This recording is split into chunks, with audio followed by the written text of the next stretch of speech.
I'm Lucy Hockings. Aung San Suu Kyi is about to address both houses of the British Parliament. This is an honour usually reserved for heads of state.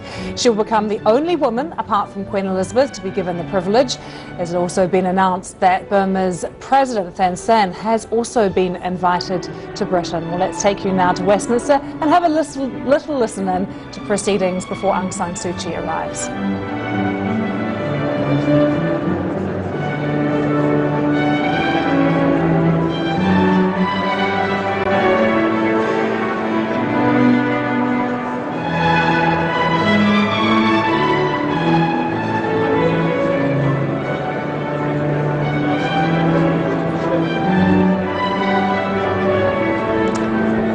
So the audience has gathered and the orchestra is playing. We are waiting for the arrival of Aung San Suu Kyi, and watching proceedings for us is our political correspondent Naomi Grimley, who is there outside Westminster.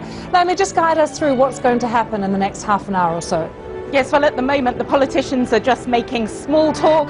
I've seen the former Prime Minister Gordon Brown, who was always very keen on keeping Burma high up in the headlines there, and also David Cameron chatting to Ed Miliband, the leader of the opposition. And what's going to happen in a minute is that there's going to be a procession into Westminster Hall, and the Speaker of the House of Commons will start by introducing Aung San Suu Kyi. And explain to us, Naomi, just what an honour this is. It's a tremendous honour because never before has someone who is not a head of state given a speech like this in Westminster Hall, the oldest part of Parliament.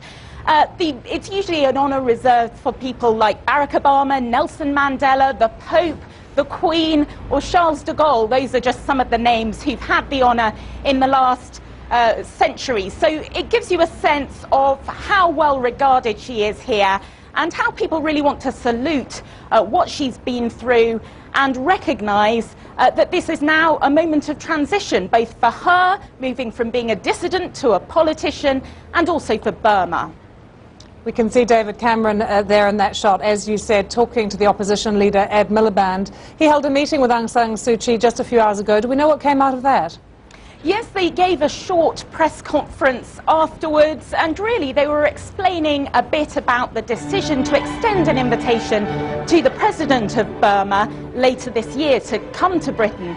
And David Cameron was saying it was all about trying to engage those with reforming tendencies, trying to encourage them to go further down the road to reform. But he said he totally understood Aung San Suu Kyi's reservations that there shouldn't be reckless optimism, and that if those reforms are reversed, well then, of course, the EU and Britain and other countries will reimpose their sanctions. But for the moment, they want to encourage reform and use more carrot, really, than stick.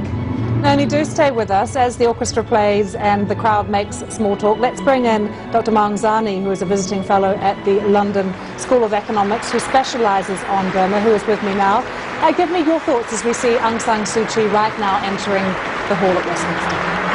Well, I mean, I had a tremendous honour of sharing the platform at the London School of Economics, debating and discussing the rule of law in Burma. And I think this is an extremely important moment for her as a politician, transitioning from dissident to a political leader, and also for Burma. And I think this is the time that the Burmese generals and ex-generals who run the country recognize the tremendous asset that she embodies for the whole country, and the trust and the confidence that both the domestic public in Burma and the international community has invested in her. And then they should optimize that trust, they should optimize her as the country's national asset and try to do the best for the betterment of the country.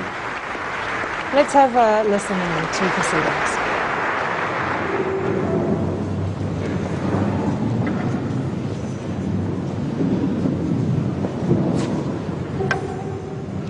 This hall has hosted many events over the past 900 years.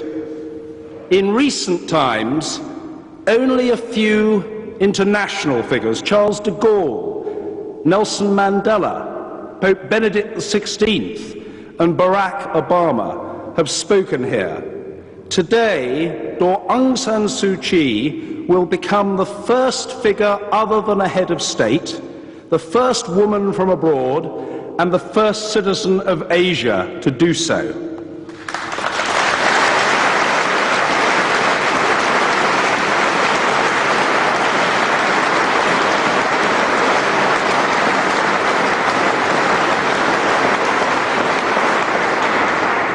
This is not a break from precedent without a purpose.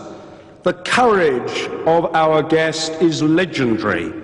She has withstood the unimaginable suffering of separation from her family and her people with a dignity, fortitude, and resolve which most of us can barely conceive.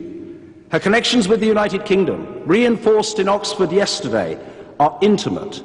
She has been the symbol of resistance to a regime which, even in an imperfect world, has been exceptional in its barbarity.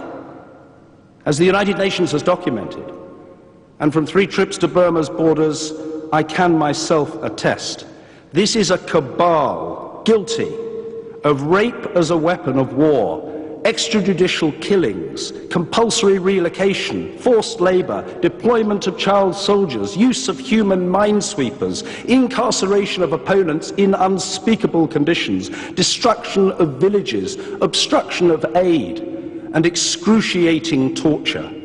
Burma has become a beautiful but benighted land where fear runs through society like blood flowing through veins. One woman has now defied a dictatorship of such depravity for 2 decades. That is why Aung San Suu Kyi, a leader and a stateswoman, is with us here in Westminster Hall this afternoon.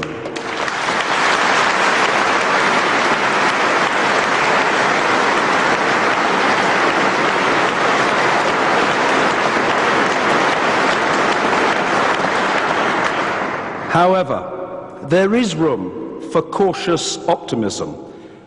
The recent election to Parliament of our guest, accompanied by 42 of her colleagues, and the release of many political prisoners are welcome signs of reform. We earnestly hope that further and fundamental reform will ultimately lead to the freedom, democracy and rule of law which we have so long enjoyed and the people of Burma have too long been denied. There is an Asian saying to the effect that a journey of 1,000 miles must start with a single step. We are proud that one such step will be taken in this Parliament today. Parliamentary colleagues, ladies and gentlemen, it is my privilege to welcome the conscience of a country and a heroine for humanity, Aung San Suu Kyi.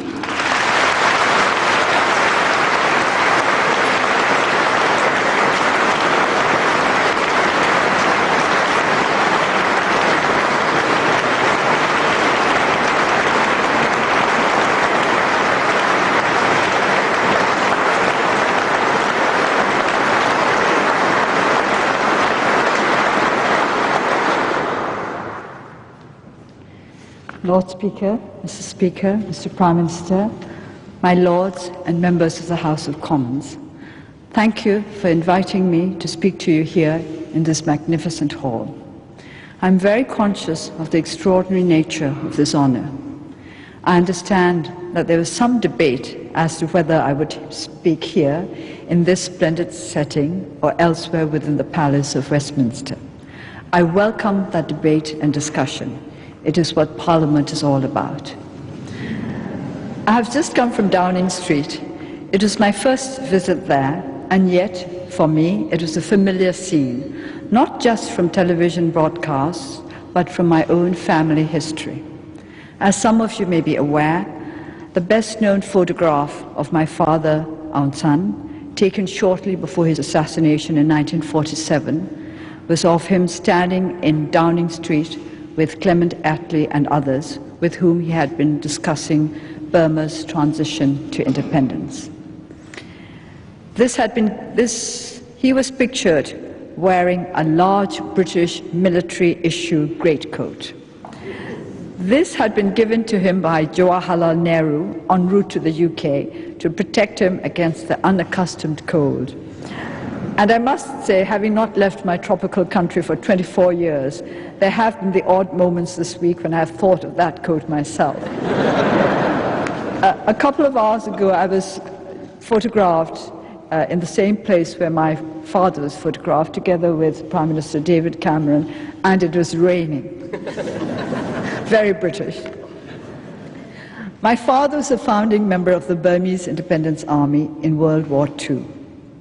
He took on this responsibility out of a desire to see democracy established in his homeland. It was his view that democracy was the only political system worthy of an independent nation. It is a view, of course, that I have long shared. General Slim, commander of the 14th Army, who led the Allied Burmese campaign, wrote about his first encounter with my father in his memoir, Defeat unto Victory. The meeting came towards the end of the war, shortly after my father had decided that the Burmese Independence Army should join forces with the Allies. General Slim said to my father, "You've only come to us because we are winning," to which my father replied, "It wouldn't be much good coming to you if you weren't, would it?" Slim saw in my father a practical man with whom he could do business. 6 decades later, I strive to be as practical as my father was. And so I'm here, in part, to ask for practical help.